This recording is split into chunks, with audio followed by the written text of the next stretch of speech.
Hello everyone, welcome back to my channel study with Sheetal.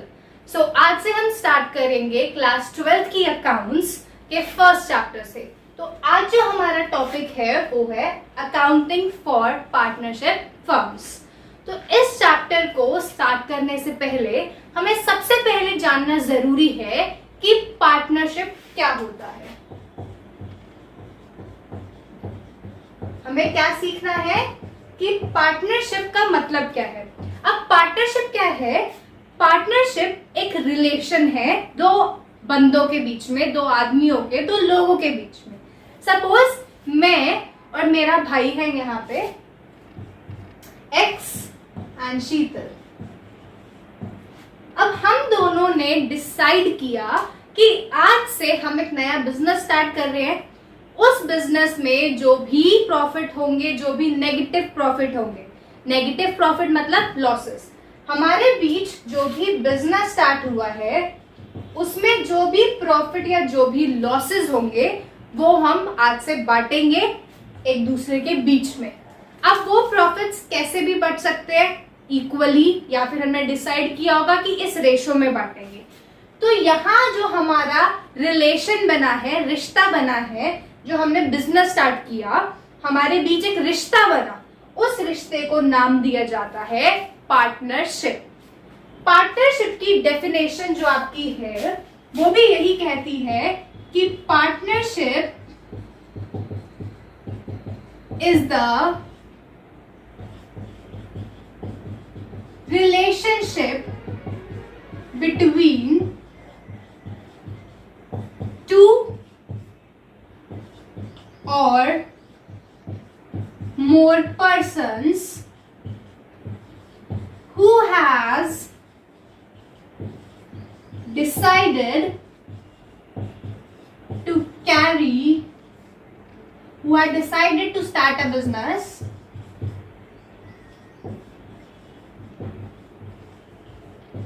carried on by all or any one of them। तो partnership की definition में भी यही लिखा है कि पार्टनरशिप इज अ रिलेशनशिप, एक रिश्ता है बिटवीन टू और मोर पर्सन्स, दो या दो से ज्यादा लोगों के बीच में, who has decided to start a business, जिन्होंने ये डिसाइड किया है कि हम एक बिजनेस स्टार्ट करेंगे। कैरीड ऑन बाय ऑल, या तो उसे सब संभालेंगे या फिर एनी वन ऑफ देम, या कोई एक संभालेगा।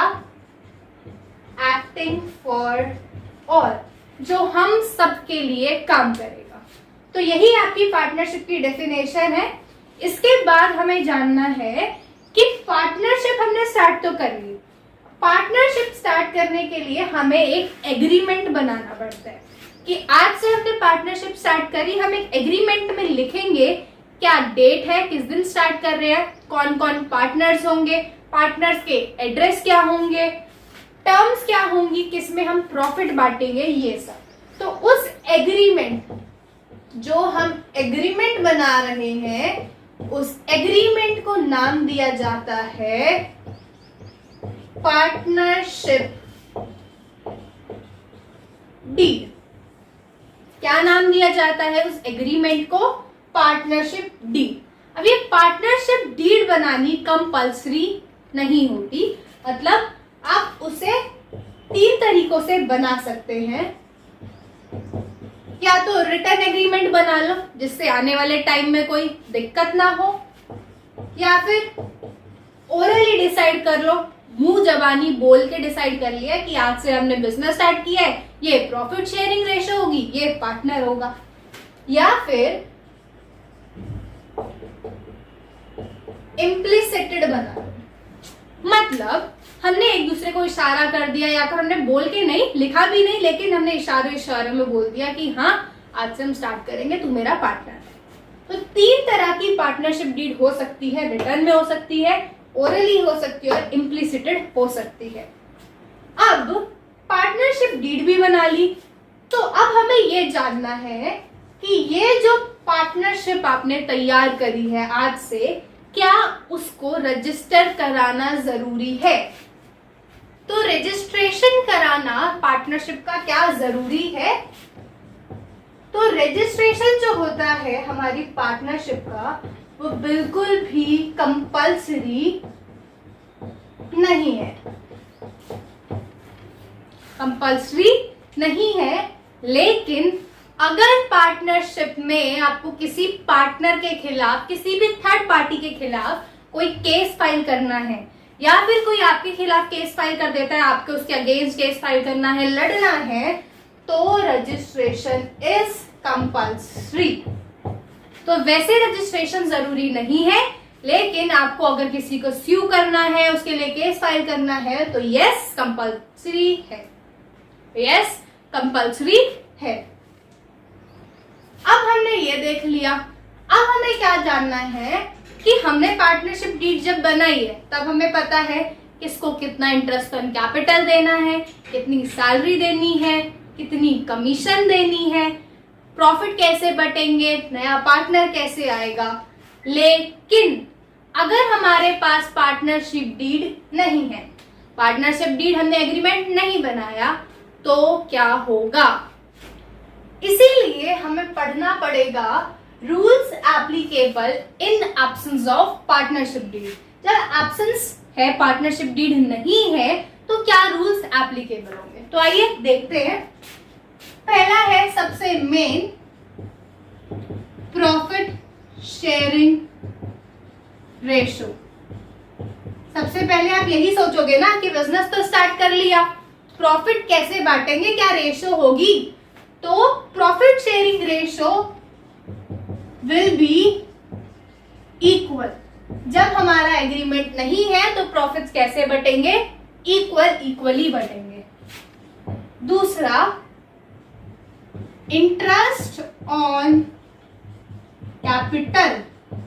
जो भी पार्टनर ने कैपिटल लगाई है, बिजनेस में पैसा लगाया है, उसके ऊपर उसे इंटरेस्ट दिया जाएगा, और दिया भी जाएगा तो किस रेट पे दिया जाएगा? तो no interest on capital will be allowed. जब आपका एग्रीमेंट नहीं है, जब पार्टनरशिप डीड नहीं है, तो नो इंटरेस्ट ऑन कैपिटल, कोई इंटरेस्ट कैपिटल पे नहीं देना। तीसरा, इंटरेस्ट ऑन ड्रॉइंग्स। पार्टनर ने बिजनेस में से पैसा निकाला है, ड्रॉइंग्स करी है, अब बिजनेस को उससे क्या लेना है? इंटरेस्ट लेना है। तो क्या इंटरेस्ट, कितना इंटरेस्ट बिजनेस उससे मांगेगा? तो no interest on drawings will be charged. जब हमारा कोई एग्रीमेंट या कोई पार्टनरशिप डीड नहीं है, तो कोई इंटरेस्ट ऑन ड्रॉइंग पार्टनर से नहीं मांगा जाएगा। चौथा, इंटरेस्ट ऑन लोन। कभी कभार पार्टनर क्या करता है, वो कैपिटल तो दे ही रहा है, साथ में वो एडिशनल पैसा फर्म को एज अ लोन दे देता है। तो अब क्या है, बिजनेस को उसे क्या देना है? उस पैसे पे इंटरेस्ट देना है, उसे कहा जाता है इंटरेस्ट ऑन लोन। तो in absence of partnership deed, जब आपके पास पार्टनरशिप डीड नहीं है, तो हम 6% इंटरेस्ट ऑन लोन दे देंगे। और कैसे देंगे?